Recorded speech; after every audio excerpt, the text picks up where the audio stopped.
ఉన్నాను, కొద్దిగా మాట తప్పినప్పుడు కొద్దిగా ఎదుర్కోవాల్సి వచ్చింది. ఆ ఎదుర్కొనే సమయంలో నన్ను జైల్లో పెట్టాల్సి ఆయన పెట్టాడు. ఇంకా జైల్లో పెట్టడమే కాదు మందకృష్ణ పని అయిపోయిందని చెప్పి అసెంబ్లీలో మాట్లాడిండు. ఇవన్నీ మీ అందరూ తెలుసు. నేను ఆయన జోలికి వెళ్ళట్లేదు. కానీ మరి మీ బిడ్డగా చెప్తున్నా, మరి మన వేదిక మీదకి వచ్చిన నరేంద్ర మోడీ గారు ప్రధానమంత్రి, ప్రపంచాన్ని ప్రభావితం చేసే నాయకుడే కదా. ఓకే, నేను వెళ్ళాల్సింది ఇప్పుడు కేంద్రం దగ్గరికే కదా, నేను వెళ్ళాల్సింది కేంద్రం దగ్గరికే కదా. మరి మీ బిడ్డగా చెప్తున్నా, ఏబిసిడి వర్గీకరణ కోసమైన మాట ఇచ్చిన తర్వాత, ఏబిసిడి వర్గీకరణ కోసం మాట ఇచ్చిన తర్వాత బీజేపీ మరి వర్గీకరణ గురించి మేము మీకు అండగా పడుతున్నాం కదా, మీ సహకారం కూడా కావాలన్నప్పుడు నేను సహకరించకపోతే నేను ఏం చేయాలా? చంద్రబాబు నాయుడు చేస్తానప్పుడు చంద్రబాబు సాయం చేశాను కదా, రాజశేఖర్ గారు మాట ఇచ్చినప్పుడు రాజశేఖర్ గారు నేను అండగా నిలబడ్డాను కదా, కేసీఆర్ తెలంగాణ ఉద్యమం నడుపుతున్నప్పుడు వర్గీకరణకి నేను సపోర్ట్ చేస్తానని చెప్పి ఆయన నేను అండగా నిలబడ్డాను కదా. మరి గౌరవ నరేంద్ర మోడీ గారు మనకు అండగా నిలబడ్డప్పుడు నేను కూడా సాయం చేయాలి, నా బాధ్యత నెరవేర్చాలి కదా. ఆ బాధ్యత నేను తీసుకున్నాను తప్ప వాళ్ళు ఇచ్చేది పని తీసుకోలేదు కదా. మన పార్లమెంట్ ఎన్నికల్లో అన్ని పత్రికలు ఎలక్ట్రానిక్ మీడియా ఏం ప్రచారం చేసినాయి? మన పార్లమెంట్ ఎన్నికల సందర్భంగా అన్ని పత్రికలు ఎలక్ట్రానిక్ ఏం ప్రచారం చేసినాయి? వరంగల్ పార్లమెంట్ సీటు కృష్ణబాబు ఖాయం అయిపోయింది, బీజేపీ ఖాయం చేసింది అన్నాడు. గౌరవ నరేంద్ర మోడీ, ప్రధానమంత్రి నరేంద్ర మోడీ గారు కూడా ఇది కృష్ణబాబు గారికే కేటాయిద్దామని చెప్పి వాళ్ళ సమావేశాలు అన్నట్టుగా కొంత బయటకు వచ్చేసింది.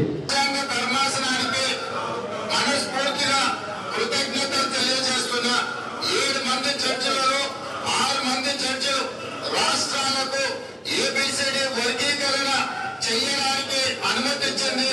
తెలంగాణ రాష్ట్ర ప్రభుత్వం తరఫున నేను స్పష్టమైన ప్రకటన చేస్తున్నా, దేశంలోని అందరికంటే ముందు బాగానే నిలబడి తెలంగాణ రాష్ట్ర ప్రభుత్వం ఏబిసిడి వర్గీకరణ అమలు చేసే బాధ్యత మా మిత్రులు, మా మంత్రివర్గ సహచరులు మేమందరం తీసుకుంటాం. అవసరమైతే ఇప్పుడు ఇచ్చిన ఉద్యోగ నోటిఫికేషన్లలో కూడా వర్గీకరణను అమలు చేయడానికి అవసరమైతే ఆర్డినెన్స్ తీసుకొచ్చి మాదిగ సోదరులకు న్యాయం చేసే బాధ్యత మేము తీసుకుంటాము.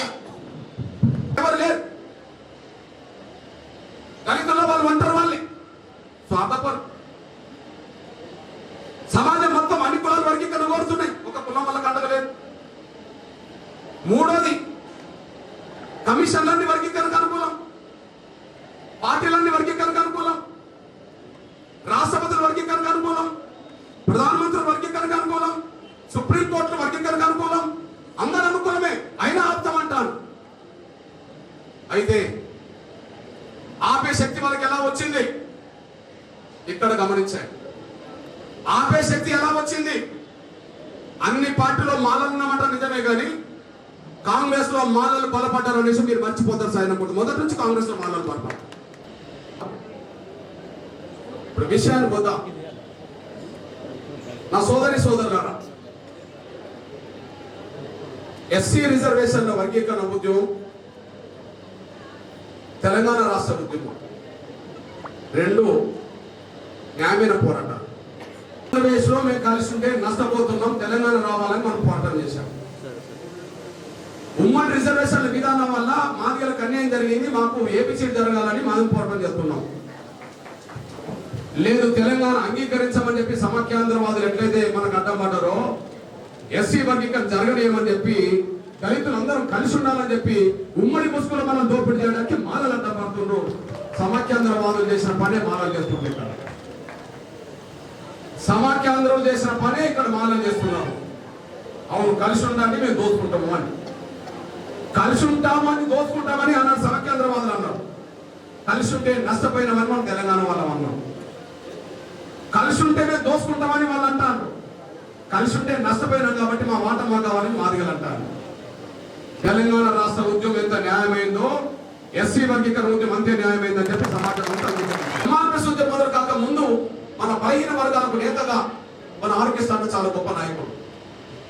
ఓ బీసీ సంక్షేమ సంఘం అంటేనే, బీసీల నాయకుడు అంటేనే ఆర్కెస్ట్రా కాదు, అది అందరూ తెలిసిన విషయమే.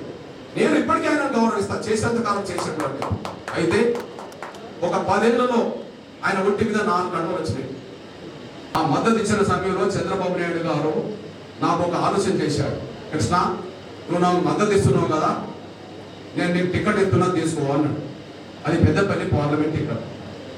ఆ టికెట్ డిక్లేర్ అయినప్పుడు నా పేరు మొదటికి వస్తుంది, ఎర్రంనాయుడు పేరు రెండోది వస్తుంది, లాల్జాన్ పాషా మూడోది వస్తుంది, ఇట్లా పేపర్లు వస్తాయి. నేను వెంటనే అన్నా, సార్ ఆయన మద్దతు ఇచ్చిన కరపత్రం ఇది.